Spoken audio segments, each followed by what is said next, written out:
High viewers, welcome to my channel. ఈరోజు ఈ వీడియోలో మెయిన్గా మాట్లాడే టాపిక్ ఏంటంటే కూటమి ప్రభుత్వం ఈరోజు వరద బాధితుల సిచ్యువేషన్ ఇలాంటి పరిస్థితుల్లో ఎలా పనిచేస్తుందని చెప్పుకోవడానికి ఒక నిదర్శనం అని చెప్పుకోవాలి. గతంలో చూసుకుంటే ఎన్నో విపత్తులు వచ్చినా కానీ గత 5 ఏళ్ళు చూసుకుంటే జగన్మోహన్ రెడ్డి ఎక్కడ కిందకి దిగింది లేదు, ఎక్కడ పని చేసింది లేదు. ఈవెన్ ఏదైనా పంట పొలాలు మునిగిపోతే అవి నాశనం అయిపోతే అవి చూడడానికి వెళ్ళడానికి కూడా స్టేజ్ కట్టుకొని రెడ్ కార్పెట్ వేసుకొని లేకపోతే హెలికాప్టర్లో ఏరియల్ వ్యూ కింద పైనుండి చూసేది తప్పితే ఇప్పుడు కూడా కిందకి దిగి చేసింది లేదు. కానీ ఈరోజు కూటమి ప్రభుత్వం ఎలా వ్యవహరిస్తుందంటే మెయిన్గా పవన్ కళ్యాణ్ గారు అధికారులందరినీ పరుగులు పెట్టొస్తుంటే చంద్రబాబు నాయుడు గారు గ్రౌండ్ రియాలిటీలో ఆయనకు 70 ఏళ్ళ వయసు అంటే అసలు ఎవరు నమ్మేటట్టు కాకుండా ఒక 16 నుంచి 25 ఏళ్ళ కుర్రోడు ఎలా తిరుగుతాడు అలాగా షూ వేసుకొని ఆయన ఒక కుర్రోళ్ళలో పనిచేస్తున్నాడని చెప్పుకోవచ్చు. ఎందుకంటే అర్ధరాత్రి 2, 3, 4 ఆ టైంలో కూడా ఆయన బోట్లో ప్రయాణించి వరద నీటిలో ప్రయాణించి అది అధికారులు దగ్గర పెట్టుకొని కూడా ఆ వరద బాధితులు ఎవరైతే ఉన్నారో వాళ్ళందరినీ పరామర్శించి వాళ్ళందరికీ అన్ని అందుతున్నాయో లేదో, ఏం కావాలి ఏం చేయాలని చెప్పి వాళ్ళందరి దగ్గర నుంచి కూడా ఆదేశాలు తీసుకోవడం కానీ లేకపోతే వాళ్ళకి ఏమైనా చెప్పాలనుకుంటే చెప్పడం కానీ దగ్గరుండి కూడా అధికారులు పనిచేస్తున్నారు. ఈరోజు కూడా నిన్న కూడా చూసుకుంటే బుడమేరు కట్ట ఏదైతే గండులు అయిపోయినాయో అవన్నీ కూడా దగ్గరుండి పర్యవేక్షించేటట్టు ఇటు మంత్రి నారా లోకేష్ కానీ ఇటు నీటిపారుదల శాఖ మంత్రి నిమ్మల రామానాయుడు కానీ ఇటు పక్క చూసుకుంటే మనకి మెయిన్ గా చంద్రబాబు నాయుడు గారికి దాన్ని పర్యవేక్షించి ఇంకా ఏం చేస్తే బాగుంటుందని చెప్పి దగ్గరుండి కూడా పనిచేస్తున్నారు. నిన్న ఈవినింగ్ అనుకుంటా మధురా నగర్ ఏదైతే ఆ మురికి కాలువ డ్రైన్ ఉందో ఆ డ్రైన్ మీద బ్రిడ్జ్ మీదకి వెళ్ళి ఆ బ్రిడ్జ్ కింద ఏదైతే పునాదులు ఉన్నాయి పునాదుల దగ్గర మట్టి అనేది కొట్టుకుపోవడం, ఈ వరదల దెబ్బ కొట్టుకుపోవడం అది కూడా ప్రమాదానికి గురయ్యే అవకాశం ఉందని చెప్పి దాన్ని పర్యవేక్షించి రైలు బ్రిడ్జ్ మీద ఆయన నడుచుకుంటూ వెళ్ళాడు. సమయానికి కరెక్ట్గా అదే ట్రైన్ రావడం, ఆయనకి పక్కకు తప్పుకోవడం ఇలాంటివి ఎలా ఉందనంటే ఆయన చేసే పని ఎలా ఉందనంటే ఒక కుర్రవాళ్ళగా అంటే ఒక హుందాగా నాకంటే ఎవరు బాగా పని చేయలేరు అనేటట్టు ఆయన పని చేస్తూ 10 మందిని ఇన్స్పైర్ చేస్తూ 10 మంది చేత పని చేయించున్నట్టు అయితే ఆయన ఒక కుర్రవాళ్ళగా పని చేస్తున్నాడు. అంటే 74 ఏళ్ల వయసులో ఆయన అంత బాగా పని చేస్తున్నాడు అంటే ఆయన ఖచ్చితంగా ఆయన చూసి కొంతమంది నేర్చుకోరు. ఇప్పుడు కూడా కొంతమంది పని చేయాలంటే బద్దకస్తులు ఉంటారు. మీకు ఎందుకు ఎగ్జాంపుల్గా జగన్మోహన్ రెడ్డిని తీసుకోవాలి. గత 5 ఏళ్ళలో మీకు చూసుకుంటే ఎక్కడా కూడా నీటిలో దిగి పనిచేసినట్టు వరద బాధితులకి సాయం అందించినట్టు అవేవీ లేవు. ఈరోజు కూటమి ప్రభుత్వం పనిచేసి తీరుగాని ప్రతి ఒక్కటి కూడా ఆయనకుంటే విజనరీతో ఇప్పుడు చంద్రబాబు నాయుడు గారు ఆయనకుండే ఐడియాలజీని ఉపయోగించి ఎన్డీఆర్ఎఫ్ బృందాలు హెలికాప్టర్లు రావడానికి టైం పడుతుంది, ఆ సహాయం అందేటప్పుడు ప్రజలు ఇబ్బంది పడతారు, ప్రాణాలు కోల్పోతాయని చెప్పి వెంటనే విజయవాడలో ఉన్న డ్రోన్ కెమెరాలన్నింటినీ కూడా కంపెనీలతో మాట్లాడి 100 డ్రోన్ కెమెరాల వరకు పురమాయించి విజయవాడలో ఓవరాల్గా 100 డ్రోన్ కెమెరాలు పెట్టి ఫుడ్ డొనేషన్ చేయడం కానీ, పాల ప్యాకెట్లు కానీ లేకపోతే ఇవి వాటర్ ప్యాకెట్స్ కానీ ఇవన్నీ మెడిసిన్ కానీ ఇవన్నీ కూడా అప్పటికప్పుడు విజయవాడ ప్రజలకు డిస్ట్రిబ్యూషన్ చేశారు. ఏవి హెలికాప్టర్లతో పంపించిన సరిపోక ఇంకా 100 డ్రోన్లు పైగా పురమాయించి ఇలా సెట్ చేశారు. ఇప్పుడు అది కాకుండా ఏదైతే వరద ప్రభావిత ప్రాంతాల్లో ఈ నీట మునిగిపోయిన ఇల్లు ఉన్నాయో ఆ వరదల వల్ల దెబ్బతిన్న ఇల్లు ఎంత మురుగ్గా ఎంత మట్టి పట్టేసి నానా చెత్త చెదారం అంతా ఇంట్లోకి వచ్చేస్తే అవి కూడా ఫైర్ ఇంజిన్ ఎవరైతే అధికారులు ఉంటారో ఫైర్ స్టేషన్ అధికారులు ఉంటారో వాళ్ళందరినీ కూడా ఒక టార్గెట్ గా పెట్టుకొని రోజుకి దాదాపుగా 200 నుంచి 350 ఇళ్ల వరకు క్లీన్ చేయాలని ఒక టార్గెట్ గా పెట్టుకొని వాళ్ళే డైరెక్ట్ గా ఇంటికి రావడం, ఫైర్ స్టేషన్ నుంచి ఫైర్ ఇంజిన్ రావడం, ఫైర్ పైపులు పట్టుకొని వెంటనే వాటర్ తో ఇల్లంతా వాళ్ళే కడుక్కొచ్చేస్తున్నారు. ప్రభుత్వ అధికారులే ఆ ఫైర్ స్టేషన్ అధికారులు కానీ మున్సిపల్ అధికారులు కానీ వీళ్ళందరూ కూడా డ్రైనేజీలో మున్సిపల్ అధికారులు కడుక్కొచ్చేస్తున్నారు.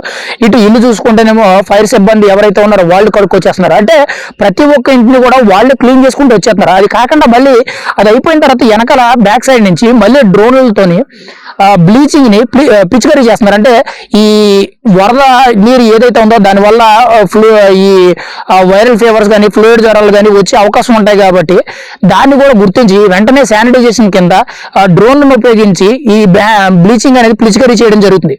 అంటే ఇక్కడ ఎలా ఉందనంటే అన్ని కూడా ముందస్తు చర్యలు కూడా తీసుకోవడం అయితే జరుగుతుంది. అంటే కూటమి ప్రభుత్వం ఇంత జాగ్రత్తగా వ్యవహరిస్తుంది కాబట్టి ఈరోజు చాలా మంది ప్రాణాపాయ స్థితిలో ఉండి బయటపడడం అయితే జరిగింది. కానీ జగన్మోహన్ రెడ్డి దీన్ని అడ్డం పెట్టుకుని రాజకీయం చేస్తున్నారు. ఏమీ అందట్లేదు, ఎవరు అందట్లేదు. ఎవరో వైఎస్ఆర్సీపీ కొంతమంది కరడు కట్టిన నేరస్తులు పట్టుకొని వాళ్ళ దగ్గర వీడియోలు తీసుకొని మాకేం అందట్లేదు, మాకేం చేయట్లేదు, కూటమి ప్రభుత్వం దరిద్రం చేస్తుంది, అది ఇచ్చేస్తుంది, ఇక్కడ మాకేం అందట్లేదు, ఇక్కడ ఏమి చేతకానాల్లాగా వ్యవహరిస్తున్నారు, అనవసరంగా జగన్మోహన్ రెడ్డి ఓడించేసేమో మంచి నాయకుడు జగన్మోహన్ రెడ్డి అని చెప్పి జగన్మోహన్ రెడ్డి ఒక తప్పుడు రాజకీయాలకు అయితే దారి చూస్తున్నారు. తప్పితే గత వారం రోజుల నుండి జరిగిన పరిస్థితులను బట్టి ఆయన ఏదో నీటిలో మునిగిపోయి ఉన్న వరద నీటిలోకి వెళ్ళి అక్కడికి వెళ్ళి ఏదో నలుగురితో మాట్లాడేసి ప్రెస్ మీట్ పెట్టేసి బయటకు వచ్చేస్తున్నాడు తప్పితే ఎవరికి కూడా ఒక బిర్యానీ పొట్లం పంచో, ఒక పులిహోర పొట్లం పంచో, లేకపోతే వాళ్ళ కార్యకర్తలే కానీ లేకపోతే ఇంతమందికి భోజనం పెట్టో, ఇంతమందికి మేము వీళ్ళకి సహాయం చేసామని లేదు. ఈ రోజు పవన్ కళ్యాణ్ గారి చొరవతో ఆయన 6 కోట్ల రూపాయల విరాళం ఇస్తే ఆయన కింద పనిచేసిన పంచాయతీరాజ్ అధికారులు 14 కోట్ల పైన విరాళాలు ఇవ్వడం జరిగింది.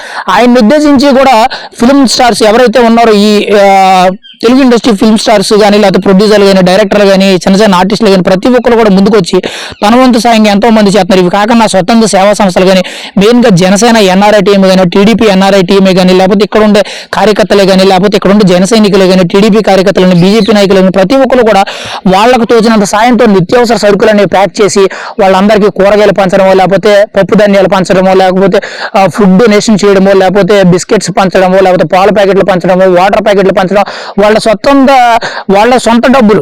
జనసేన నాయకులు ఇటు చూసుకుంటే మెయిన్ గా జనసేన నాయకుల్లో మెయిన్ గా ముందు బయటకు వచ్చింది బొత్తల బలరామకృష్ణ గారు. అసలు ఆయన సేవా గుణం అనేది కరోనా టైంలో కూడా ఆయన అంత సేవ చేశాడు. ఈ రోజు కూడా ఆయన అంత సేవ చేస్తున్నాడు.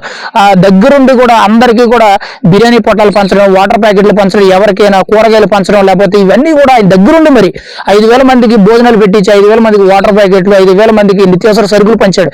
అది అలాగే ఒక్కొక్కరు కూడా వాళ్ళ వంతు వాళ్ళ సాయం చేస్తుంటే కూటమి ప్రభుత్వంలో నాయకులు ఎవరికి తోచినంత వాళ్ళు చేస్తుంటే ఎంతసేపు వైసీపీ కూటమి ప్రభుత్వం ఏం చేస్తలేదు, చంద్రబాబు నాయుడు ఏం చేస్తలేదు, ఈ రోజు గాలికి వదిలేశారు. నిన్న జగన్మోహన్ రెడ్డి కూడా ప్రెస్ మీట్ పెడుతూ మాట్లాడుతున్నారు. మన ప్రభుత్వంలో చాలా సిస్టమేటిక్ గా చేసి అధికారులందరూ ఆదేశించారంట. అసలు ఈ రోజు అధికారులందరూ బద్దకస్తులు అయిపోవడానికి కారణం జగన్మోహన్ రెడ్డి. ఈ రోజు వ్యవస్థలన్నీ నిర్వీర్యం అయిపోవడానికి కారణం జగన్మోహన్ రెడ్డి. ఈ రోజు అధికారులందరూ అవినీతి పరులు అయిపోవడానికి కారణం జగన్మోహన్ రెడ్డి. ఈ రోజు అధికారులందరూ కూడా ఎంత నిర్లక్ష్యంగా ప్రజల సమస్యలు పట్టించుకోకుండా ఎంత ద్వంద్వ వైఖరితో వ్యవహరిస్తున్నారంటే కారణం జగన్మోహన్ రెడ్డి. జగన్మోహన్ రెడ్డి ఒక బద్దకస్తుడిగా వ్యవహరించి గత 5 ఏళ్ల ప్రభుత్వాన్ని నీరుగార్చేసి ప్రభుత్వ వ్యవస్థలన్నీ నీరుగార్చేయడం వల్ల ఈ రోజు ప్రభుత్వ అధికారులు కూడా సరిగ్గా స్పందించారు. అలాంటి వాళ్ళందరినీ కూడా సీఎం చంద్రబాబు నాయుడు గారు వెంటనే సరిగ్గా పనిచేయని వాళ్ళు వెంటనే సస్పెండ్ చేసి పారేశారు. అది ఈరోజు కూటమి ప్రభుత్వ పనితీరు అలా ఉంది. కానీ ఇవేవి కూడా వైఎస్ఆర్సీపీ నాయకులకి కానీ, వైఎస్ఆర్సీపీ కార్యకర్తలకి కానీ, లేకపోతే ఎమ్మెల్యేలకి కానీ, వాళ్ళ ఎమ్మెల్యేలకి కానీ, లేకపోతే మంత్రులకి కానీ మెయిన్గా జగన్మోహన్ రెడ్డి కంటే కనిపించవు. ఎంతసేపు డబ్బా కొట్టుకోవడం, డబ్బా రాజకీయాలు, తప్పుడు రాతలు తప్పితే జగన్మోహన్ రెడ్డికి అసలు రాజకీయం చేయడం అనేది చేత కాదు. ఈరోజు కూటమి ప్రభుత్వం వ్యవహరించే తీరు చూస్తుంటే అసలు ఎక్కడెక్కడి నుంచో ఫండ్స్ వస్తున్నాయి, ఎక్కడెక్కడి నుంచో వాళ్ళ యొక్క సొంత ఖర్చులు పెట్టుకొని మరి విజయవాడకి ఈరోజు వద్దన్నా తినండి అని చెప్పి వాళ్ళకి తినడానికి తిండి కానీ, తాగడానికి నీళ్లు కానీ, లేకపోతే డ్రింక్స్ కానీ అవన్నీ ఇవన్నీ తెగ పనిచేస్తున్నాయి. ఈవెన్ జనసేన ఎన్ఆర్ఐలు కానీ, టీడీపీ ఎన్ఆర్ఐలు కానీ వాళ్ళ సొంత ఖర్చులతో కొన్ని లక్షల రూపాయలు ఎత్తుబడి చేసి ఆ లక్షల రూపాయలతో ఈరోజు విజయవాడ అంతా సేవా కార్యక్రమాలు చేస్తున్నారు. ఈరోజు కూటమి ప్రభుత్వం వ్యవహరించే తీరు అనేది ఒక పక్క అధికారులందరినీ కూడా పవన్ కళ్యాణ్ గారు పరుగులు పెట్టిస్తుంటే, ఇటుపక్క వరద బాధితులకు సంబంధించిన అధికారులందరినీ గారు రెస్క్యూ టీంనే కానీ చంద్రబాబు నాయుడు గారు ఒక కుర్రవాళ్ళ పనిచేస్తే ఆయనంతా పరుగులు పట్టిస్తే ఈరోజు కూటమి ప్రభుత్వం ఇంత పెద్ద ఫ్లైట్స్ వచ్చినా కానీ ప్రాణ నష్టం కానీ, ఆస్తి నష్టం కానీ పెద్దగా జరగకుండా కూడా చాలా బాగా వ్యవహరించి ఈరోజు చర్యలు తీసుకోవడం అయితే జరిగింది.